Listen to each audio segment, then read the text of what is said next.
Good afternoon, everybody, and thank you for inviting me here. It's very early in the morning for me, so I might fall asleep. So I'm going to go slow. The work I'm going to present to you was primarily done by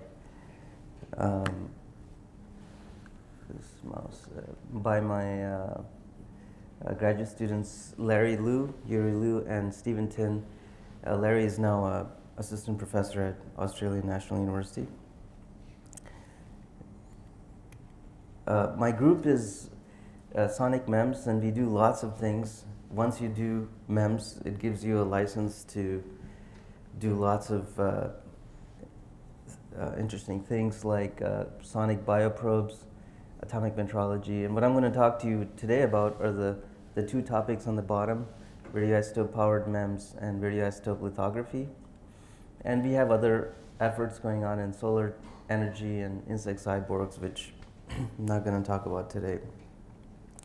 So the outline of my talk is first I'm going to talk about the radioisotope powered cantilever and the RF transponder. That's kind of a new result coming out of the cantilever. Then talk about repel, which is sort of connected to the theme of the talks in this workshop on large area patterning, and then what we have done using repel to make nanowire arrays in silicon, and applications to that for solar cells, microspeakers, and DNA sensing. So how did this work start was around 1999, 2000, sensor networks area was really becoming very, very important. And what everybody realized was power was a big issue. So for example, if you buy a sensor and it's powered by a battery and you put it in a workspace, then you're very sure who's going to pay for it, the battery change. The person who owns the office will have to change the battery. But what if you have to put sensor networks in a city? It's not clear who's going to pay for changing the batteries. Maybe the city. But it's even more unclear if you have the entire world. If you're going to put sensors over the entire world in different oceans, it's not clear who's going to pay for changing those batteries.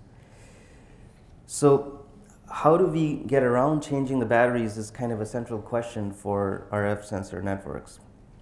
And certainly MEMS allows you to make very, very small, I see what's going on, very, very small sensors that you can try to fit a battery in, but it's very hard to fit a battery in a millimeter cube kind of object. So when I started this work, the objective was to try to see how you could make a battery that actually fits within something like that. So the other motivation behind this is that there are many applications in which you cannot possibly afford to have batteries go down at you. One example is a oil pipeline, which there are tremendous amount of miles, 800,000 kilometers of pipelines in the United States, and lots of oil leaks out of these, and it's a safety concern. And people have made little robots that go through these pipelines to detect leaks, but they don't work. And so one way to solve this is to put sensors on each one of these segments and be absolutely sure that they work for hundreds of years. Right? So the reliability of a sensor is also very important, not just the battery part of the sensor. So there are lots of ways people have been able to scavenge energy. You can just put a chemical battery. You can scavenge from using vibrations or solar energy or thermal, or you can remotely power things, or what I'm going to talk about is radioisotope power sources. And why radioisotope power sources? At the base is the fact that radioisotope power sources have very high energy densities. So they can, in fact, last very long periods of time. So what is the world's smallest power source is one radioactive atom. Because if you wait long enough, it gives off energy in the form of a beta particle, a gamma ray, or a alpha particle. Alpha particles and gamma particles are not safe for you, but beta particles, which are just electrons, can be safe. I mean, you're not going to believe me, but yeah, they can be safe. How are they safe? Is because their energy can be very low. So why use beta particles is, first of all, you can take radioactive thin films and just make it part of your MEMS structure. In other words, the volume required to put a power source in a system is just a thin film, a couple of microns thick. So it's inherently a very, very tiny battery that can fit within a MEMS device. And energies can range from 10 to 100 keV for beta particles and 1 to 10 MeV for alpha particles. So that's why I said don't use these. These are kind of unsafe. Let's just use 10 keV, 20 keV beta particles. And what we do in our group is use 1 millicurie of 2 by 2 millimeter square films of nickel-63. Nickel, by definition, is not dangerous. It's in almost everything we use, like your spoons and forks have lots of nickel, steel has nickel. So chemically, it's very, very safe. It just happens to be radioactive if it's nickel-63 and emits electrons. So the basis of our research is that nickel-63 has a half-life of 100 years. If you make a device, it can potentially last for 100 years. And the radioactive decay is temperature independent. It will work all the way down to 0 Kelvin to thousands of degrees C, doesn't matter. So you could have a sensor work at very high temperatures. And post-CMOS integration is possible because you're just putting a thin film of nickel-63 in the package. Okay? So then the challenge becomes, what can you do that's actually useful to somebody which uses very small amounts of nickel-63? Because if you had the freedom to take lots of radioactivity, you can do almost anything all the time, but then you can't sell that device. You can't have it in your house. So using a millicurie, 10 millicurie of nickel-63, it's actually allowed to have it in your house as long as it's a sealed device. And that's why we focused in our group to use this kind of device. Is there any precedence for using radioisotopes in other devices? Sure. If you look at smoke detectors, they use about 10 microcurie of americium-241, which is an alpha particle device.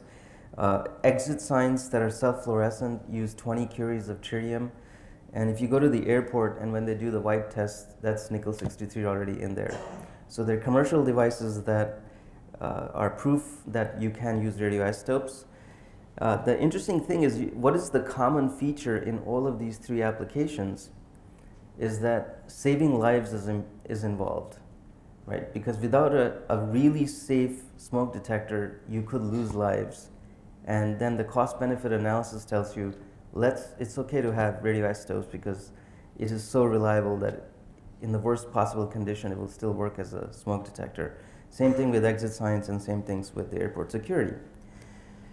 So the challenge becomes, how do I make a power source that uses as little radioisotope as possible and still be able to generate lots of power? And many approaches exist. For example, betavoltaics, where you shine radioisotopes in a PN junction, and just like a solar cell, you can get current come out and voltage come out. But inherently, what's wrong with this system is that you start out with an energy of 17 kilo-electron-volt electron.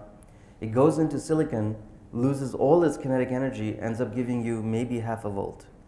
So you started out with 17,000 volts and you ended up with half a volt, maybe with nanoamps of current, which is okay for some applications, but what you really want to do is use that high voltage as much as possible. So even in 1920s, people were doing experiments like this where they had a glass chamber with a radioisotope in the middle, and you could get hundreds of thousands of volts between here. Now, so this charging of a capacitor gives you high voltages, but the problem is you can't use this to power anything because the impedance of this globe is too high. The 1 over j omega c of this capacitor would be exorbitantly high. You can't drive a 5 kilo ohm CMOS circuit, for example. So the thing that we came up with, because we are in the MEMS community, is that, well, let's try a cantilever, because everything in MEMS is some form of cantilever or another. And the basic idea is that you use electrons being emitted from a beta source to charge a cantilever. The cantilever comes down due to electrostatic forces, goes through a pull-in, goes through direct contact or tunneling, and then this cycle, now the force disappears here, and this cycle will repeat itself for hundreds of years, potentially. So what is the advantage of this device is that you're storing the energy being emitted for a long period of time, And then once it touches, it suddenly discharges that in nanoseconds. So it might take you 20 seconds to charge the cantilever, but you discharge in a nanosecond. So there's a built-in power amplifier with power amplification of 1,000,000. In other words, if you had 100 nanowatts coming out here, you would get a watt of energy coming out of the RF pulse that comes out. And also this cantilever vibrates, so you're also getting mechanical energy out of the system. So the key is the integration of energy over a long period of time built into the system. And you can change the energy stored by changing the gap. So this is the initial gap between the source and the cantilever from 0 to 2,000 microns. And for our sources, for 2 millimeters, you have to wait about 70 minutes before it discharges. So every hour, you would get a tremendous amount of energy. You can also change the initial gap to be small, and so it comes down more frequently every second or every fractions of a second, but you get less energy out. What's limiting this device is the actual voltage you can get on this cantilever.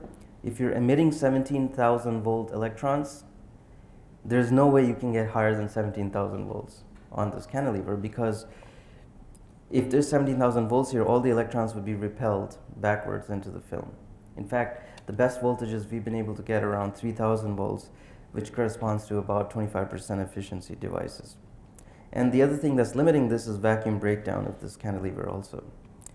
So what we have done recently, that device I had shown to you was done in 2004 period. In the more recent PhD thesis that came out of Stephen Tint's work, what we have done is married this cantilever with a surface acoustic wave device to produce a transponder that emits a RF frequency at a very given frequency. Why is this important? Because you want to be able to detect a chemical and then transmit at a given frequency that you can pick up at a distance. So how does this device work? You have a surface acoustic wave device. This is a piezoelectric substrate with interdigitated fingers, and the cantilever is basically placed very close to these fingers. And as the electrons are emitted from the nickel, this cantilever gets negatively charged, charging one set of IDTs negatively, the other set of IDTs positively. And now you're storing mechanical charge underneath these fingers, mechanical energy, and when the cantilever ultimately shorts, the mechanical energy is suddenly released, generating a surface acoustic wave that can be picked up by the other set of fingers and be impedance matched to any impedance you would like, 50 ohms or whatever impedance your antenna requires. In other words, in one device, you have the energy source, frequency transformer, and an antenna integrated. And you can then get an RF signal out. So this is what the device looks like. This is a lithium niobate substrate with surface acoustic wave devices, cantilevers, and a nickel 633 source. This all fits in a box, and you basically seal this, and the device operates. What you see here is one event of a reciprocation. You always see a very high gigahertz signal come out here when the cantilever hits down. And then the red signal are the RF signals coming out from the surface acoustic wave device. And we were getting about 5 milliwatts of power coming out at 100 megahertz. So in other words, and if you think about the link budget, you can show that with 5 milliwatts at 100 megahertz tuned frequency, you can actually pick up this signal at 1 kilometers in space. So if you had these sensors lying around on a battleground or on the pipeline, then you can put receivers quite a bit away and still be able to detect if something is going wrong. Okay. Now once you make a sensor like that, you can also make a self-powered ion gauge. Why do you need a self-powered ion gauge? Because in this package, you do need about millitorr of vacuum. So you want to make sure that you're always monitoring that you have vacuum. And also what you would like is a built-in vacuum pump, because it would be good to have the sensor work forever reliably, because it also has a self-in vacuum pump. So making the ion gauge is fairly easy. You have a titanium plate and a nickel 633 film, and if there are any gas atoms that come here, they get ionized by the high energy electrons and contribute to a current. So what you're seeing here is the ion current measured as a function of pressure, And certainly for high pressure, you can easily see it's easy to measure the current. But in this low regime, you might think, wow, somehow the sensitivity is gone. But if you expand this out on a log scale, you can see that even down to 10 to the minus 5 torr, you still have sensitivity in being able to measure the pressure. Okay, so if you need a zero power ion source, this is a good way to make a zero powered ion source and a ion vacuum gauge in a small vacuum package. Okay, so now how does one make a vacuum pump? This is a project that we have funded from NSF right now, where the effect that we're studying is that if you charge this capacitor to high voltage, something like 3000 volts, because you're charging the capacitor, any ions you generate here, like for example a plus ion, would get accelerated by that field and get embedded like a self-powered ion pump. In a self-powered ion pump, you apply high voltage to accelerate ions and implant them into a substrate. Here, you're doing the same thing. You create the ions because of the nickel 63 electrons and then get embedded. And we do see pumping down to a millitorr with this kind of self-powered vacuum pump. So what I'm saying here is you can combine a vacuum pump, the sensor and the transducer, and an ion gauge all in a package that looks like a vacuum tube, and use them as very reliable sensors. Oh, this is the slide I was looking for, that we can actually show that when you turn on and off the voltage across here, you can see the vacuum modulate, go up and down. And our theory predicts that we should be able to get down to 10 to the minus 11 torr using this vacuum pump. Okay, so for about 4 or 5 years we worked on that cantilever, and we're still working on the vacuum pump. But as you do in research, we have nickel 63 films in our lab, and what was the half-life of these films? 100 years, right? So what else can you do with it? Because graduate student after graduate student can use them.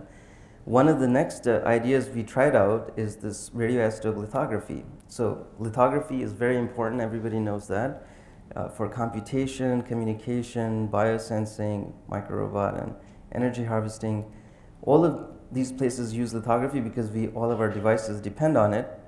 And certainly photolithography is there, which gives you very fast throughput. So throughput is very high, but resolution is not so good, although one would claim this resolution goes all the way out here. And then you have deep UV, which the resolution is being pushed to 200 nanometers. And E-beam lithography gives you very high resolution, but very low throughput. So is there a way to come up with a technique where we can do better high throughput and high resolution? And already there's a company from Netherlands, Mapper, which is trying to do parallel electron beam lithography, like thousands of beams of electron beams doing massively parallel electron beam lithography, which is good, but this still requires vacuum. It requires lots of electron beams, and it's very, very expensive.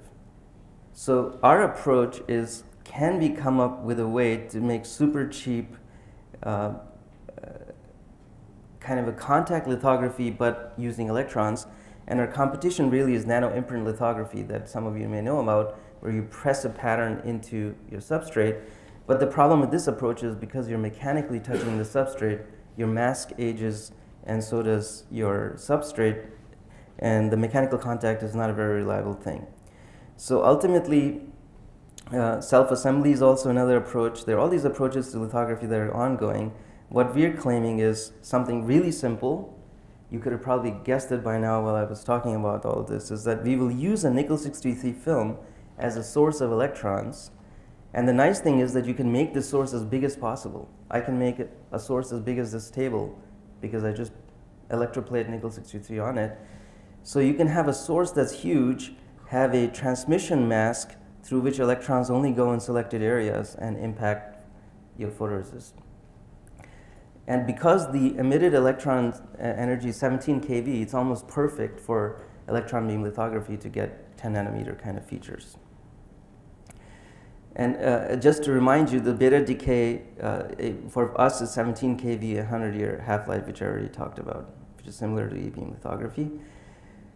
And this I've already said it's safe, but really this amount of 17 kV, if you have the nickel 63 sitting on the table, even if you touch it, the electrons don't penetrate the dead skin of your dead layer of your skin, so it doesn't really, it's not very dangerous. So as I said, this is the sources are coming out in all directions. You put a mask and the wafer, and you're able to expose and just keep using this mask again and again. Now, a problem here is that you do have to make this mask somehow first time around, but that's okay. You can invest in a mask once, but it will last you potentially hundreds of years. Okay, so, and you don't need any vacuum. You can just set up a garage shop and start doing nanolithography. Okay. Okay, I don't know why this is repeating. Okay, high throughput, low cost. And the size scale matters here. You can do 300 millimeter wafers, you can do an entire television, or you can even do a whole window because the source is that big. Okay, if you do Monte Carlo simulations for repel, what you see is this is the diffusion of electrons going through photoresist, is you can get very nice exposures, well contained. Of course, you see the critical dimension is the electrons do leak on the sides. You have to worry about that. And after calculating the resist profile, you get a CD/2 of less than 5 nanometers, which is pretty good. So with 17 kV, we can get easily features of 15 to 20, 30 nanometers. And this cross-section is computed using a 2-model inelastic collision Monte Carlo simulations. And using that model, what you can show is the gap you need between the source and between the mask and the photoresist. As you go from 0 nanometers to 400 nanometers, the worst resolution you get is about 40 nanometers. For sure, you don't want a contact approach, because if you're going to contact, you might as well do impression lithography. But if you keep the gap to about 400 nanometers, you can get 40 nanometers. And the critical dimension is anywhere from 20 nanometers to 60 nanometers. Okay, so initially we did very simple experiments like buying a TEM grid, putting it on top of a wafer with photoresist, putting our source on it, and sure enough, you can etch resist. I mean, you can expose resist and etch it, which is great. In this case, these dimensions were very large, like 10 micron across. Very quickly, we made some masks with silicon nitride membranes, chromium as a mask, etching, and then removing from the backside. So basically you have tungsten, the electrons come from one side, get blocked by tungsten, and you can get features like this. This is a mask spelling Cornell in the tungsten, and what you get photoresist exposure with 300 nanometer features. Is 300 nanometer the best we can do? No. Then we went to 75 nanometer features, okay? And very recently, okay, so the throughput of these, of the lithography is an issue because the electron current coming out of these nickel 63 films is very small. So what I'm not telling you is that to do this exposure, it takes about 6 hours of continuous exposure, okay? So you may say, wow, 6 hours, that's too long. But if you go to a clean room and use an E-beam machine, then it also takes 6 hours. In fact, it takes you much longer than that if you're going to do a 300 millimeter wafer. Or if you're going to do a meter by meter square surface, it would take you months to do that, whereas this technique would still only take 6 hours. So the larger the area you expose, the faster you're going to get. If you're going to only expose a centimeter square, it probably doesn't make sense to use this approach. Okay, so in terms of comparison between E-beam versus nickel 63 or tritium, you can see that as the exposure size increases, the time it takes for the E-beam goes up, but the time it takes for nickel 63 basically remains the flat. For tritium, which is also a beta emitter, which has much higher flux, you can see you can get down to minutes of exposure. We don't use tritium because it's slightly more unsafe than using nickel. Okay, now very recently we tried to push the limit of repel, how small a feature you can make by using nano ink kind of structures, where these are gold nanodots. And so let me just go back here. The gold comes in, and then you expose the photoresist through the gold, and you end up exposing the photoresist at the bottom. And what we have shown is that you can, in fact, get this is kind of a random pattern of gold nanodots with 10 to 50 nanometers, and we can get features as small as 5 nanometers this way. So if you could make a mask which is 5 nanometer shadow mask, you can get features down to 5 nanometers. So in principle, you could do 1 meter square lithography with 5 nanometer features, which takes about 6 hours to do. Okay. So what have we done with this lithography? Of course, once you invent a way to do lithography, you have to show it's useful. And in this case, as I said, you want to make large area nanostructures. And one of the things we did was make nanowires. So one of the first devices is to use the lithography to create a photonic crystal silicon nanowire array. In this case, these are spaced about 500 nanometers apart, about 2 microns high. And if you look at this array, it looks totally black. That's because it is a photonic crystal. If you look at the incident angle going from 0 to 90 degrees, up to about 60 degrees, it's about less than 1% reflectance. All of the light that gets in there in the forest of wires gets totally trapped. And also, the reflectance is very low across the entire visible spectrum. And if you look at the solar cell and you compute the IV curve, what we find is that our efficiency is right now limited by the kind of the crude process flow we had for the solar cell on the surface recombination effects. And what we are getting is that bulk silicon efficiency, something like 24%. Our nanowire cell efficiency right now is 10.8, but it's still much higher than the silicon microwire thin film that people have used. And we only use about 5 micron of silicon, which is very, very nice in terms of controlling the cost of the solar cell. And we can be very much more efficient than a bulk silicon photocell. But is this the best application? If you try to make a PV right now and try to go in business making photovoltaics, it's probably not the right time. You know, we'll wait for it. But, and still you have to etch the silicon, which is not an inexpensive process. So what we decide to do in MEMS is let's make some mechanical things and let's do some more interesting stuff that still use the electron lithography that we developed. And one of the simplest things you can do is remove the substrate from behind this nanowire forest. So you make the nanowire array and then etch the backside so that you have an effective bimorph consisting of the silicon dioxide and the silicon nanowire array. Okay? So if you look at this array, you can make very high aspect ratio, very pointy structures. Height 1.7 microns, base diameter 100 nanometers, aspect ratio 70, and you can get 100 times the area on top than just with a planar surface. And the interesting thing is that if you heat this structure with a laser beam, what you have is silicon which expands at a different thermal coefficient than the silicon dioxide.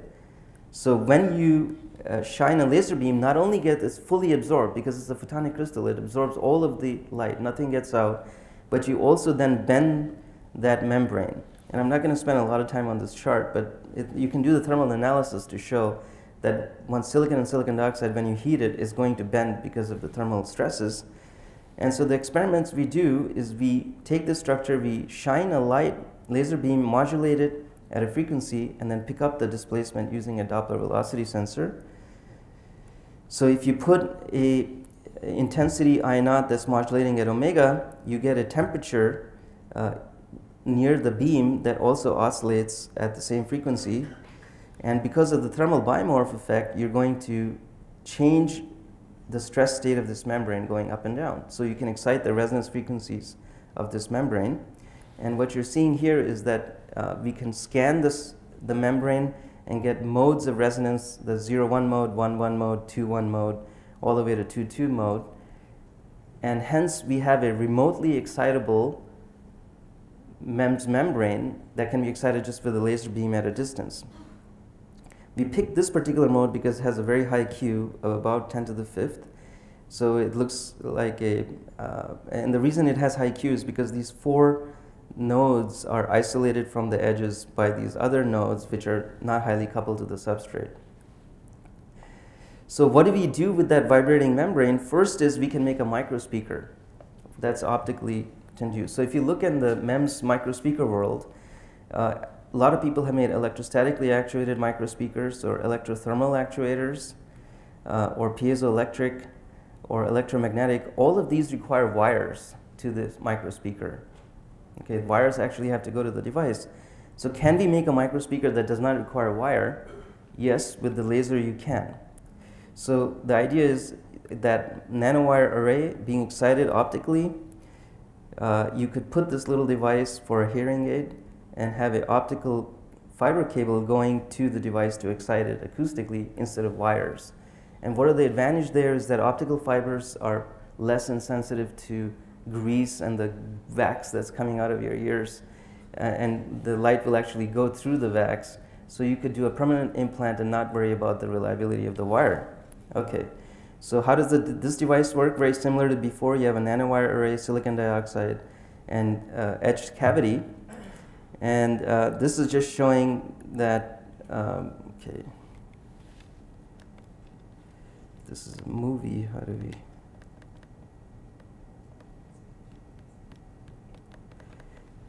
Okay. What you would have seen is that when you shine the laser, the spot becomes really large because you're looking in the IR. In other words, you can really see that you heat up this membrane. And now if you modulate that at acoustic frequency and put a microphone, you can actually see the signal. That at 11 kilohertz you can see this. And if you put your ear very close to this device, surely enough you can actually hear it. So potentially you can put this in your ear and be able to make a hearing aid out of it. But because repel is all about large area lithography, a bigger application for this could be that you could put speakers that require no power, but you shine a laser on them at the right frequency and then they become speakers.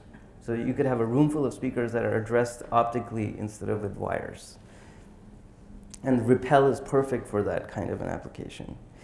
But the other more serious application is biosensing, and it's very important to measure and detect diseases as early as possible, in particular cancer.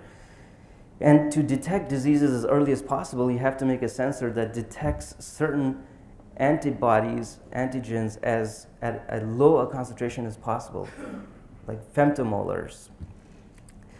And in the MEMS world, the literature is full of nanomechanical mass sensors, basically a beam that is vibrating, is resonance frequency, and the frequency is sensitive to the effective mass on the cantilever. So if you add a mass to the membrane, the frequency shifts and you can measure that.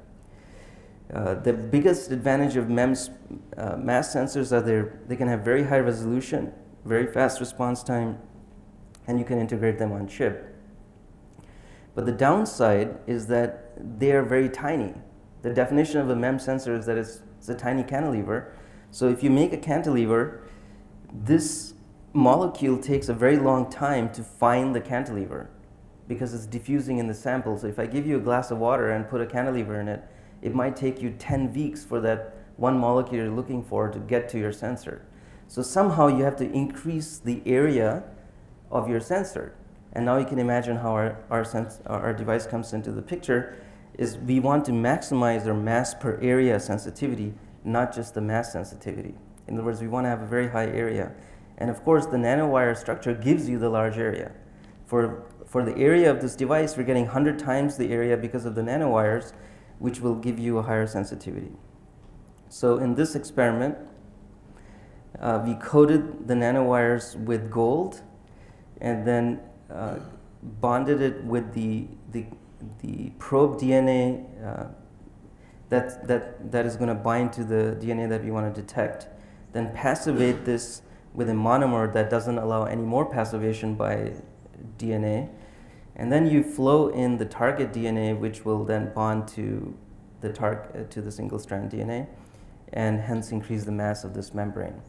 Okay, now because you have the 100 times the area, that's the big advantage, is that our sensitivity should be much better. If you have a non-matched DNA, it doesn't bond to the surface because it's been passivated. And this is just the student going crazy with the animation here. And then what we do find is that our sensitivity is going from 10 to the minus 11 molar per liter down to 10 to the minus 15. So this is one of the first, I don't think there's any other example of a MEMS sensor that can get to a femtomolar sensitivity limit, and it's because we were playing around with radioisotopes, right? So that's kind of the connection here. So in summary, I would like to contend that radioisotope thin films provide reliable energy over wide temperature ranges for a very long period of time. So if you have an application which is where lives are involved, where reliability is absolutely key, this kind of sensor would provide the watts of power you need in RF and the reliability. And you still have very small amount of radioactivity, which would NRC, Nuclear Regulatory Commission in the United States, would allow a commercial device for that. And we came up with a way to make a greener manufacturing lithography technique. It's greener. I didn't talk about this before because there's no vacuum pump, no electricity used, there's no carbon dioxide budget associated with radioisotope lithography. Once you make the source, it's good for 100 years, and you can keep chugging out as many nanolithographic structures as you want. And then this lithography approach can be used to make very large area nanostructures. And the examples I showed were microspeakers and DNA sensors, although we have 3 other things that we're doing with this lithography. So thank you very much.